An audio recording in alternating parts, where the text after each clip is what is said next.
At number 24 on the iconic 100 list is the 1952 Topps Jackie Robinson. And here to discuss this card with us today is Yanks Chick on Instagram and Twitter, Susan LaJudi. Suze, number 24, one of the most recognizable baseball cards, in my opinion, the Jackie Robinson 1952 Topps. When you think about this card, what's the first thing that sort of comes to your mind? I see that red background, honestly, because like it really, that red background just makes that card pop. And like you said, it's one of the most recognizable. And I think it has a lot to do with, first of all, how gorgeous that set is, but just like the color scheme of that card as well. Do you think this is one that I've sort of teased out a little bit, but like, do you think that the Willie Mays or this card, the Jackie Robinson's the second most iconic card from the set? That's a great question. And I feel like you kind of go back and forth on it. I'm gonna go though with Jackie being number 2 and Willie Mays being number 3. And I say that because see Jackie, and it's tough because like Jackie Robinson's like Leaf card is also fantastic. Right. But I do think Willie Mays' Bowman gets a little bit more love than this specific card. Yeah. Whereas like we could talk all about 52, but whereas Mantle's most iconic card is his Topps card, despite it, not being his first. So I think because, it depends on what, for the other cards, it's sort of, to me, it depends on how their other cards kind of like fit into the, the spectrum of everything. So, one thing that I think is really interesting on this card, and it's a great tale for how people perceive these things, is most vintage cards don't see real, like, I want to say this the right way. They don't see real like increases in how they're viewed in terms of how iconic they are throughout time without like a significant event. And the thing that, it's not really an event, but the significant thing that's happened for Jackie over the course of the last couple of decades is we've seen a number of movies, documentaries, stories, lots of things that have come out that have really endeared us to him. And so what happens when you have content that comes out that people watch, they like, is I think people then look and they say, well, if I want to get the best Jackie card, what do I get?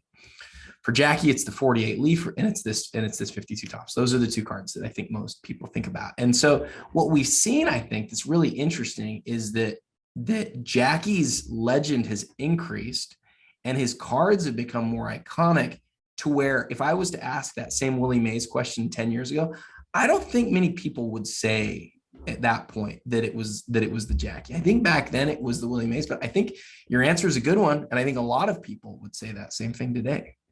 No, I think that's fair. And as you said, like Major League Baseball has done while they're not great at marketing their players in general, Major League Baseball has done a really nice job of marketing specific players from its history. One of them being Jackie Robinson. I have a 6-year-old son, and he knows who Jackie Robinson is.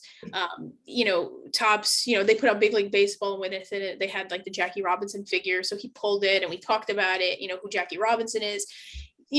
When it was Jackie Robinson Day, all the players were wearing 42, and we've had those conversations. So I think you're spot on with that, with Major League Baseball, elevating the story of Jackie Robinson, it elevated his cards, because generally, like you said, with vintage cards, the collectability of them does not change. It's not going to be like suddenly, with modern players, like, oh, he got arrested and now terrible things are coming out. Right. Their history is their history. This is who they are. It's written at this point, like the book is closed.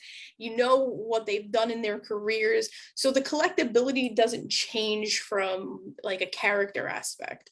But if baseball and other like outlets do a better job of promoting their stories, it can heighten that factor.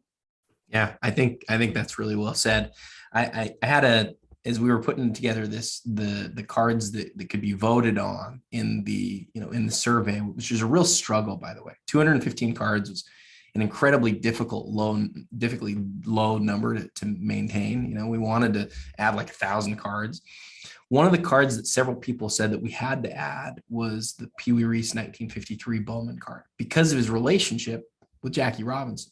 And so it's it's interesting to think about what can change how iconic a card is over time. And I think this card was iconic a decade ago. I think it's more today. And I think as the world continues to change, it's going to be really interesting to see how his legend changes and how the cards follow that. So, Suze, again, really thank you for helping us cover number 24 on the list, the 1952 Jackie Robinson card. Tomorrow, we're excited to announce card number 23 on the iconic 100 list. And until then, happy collecting.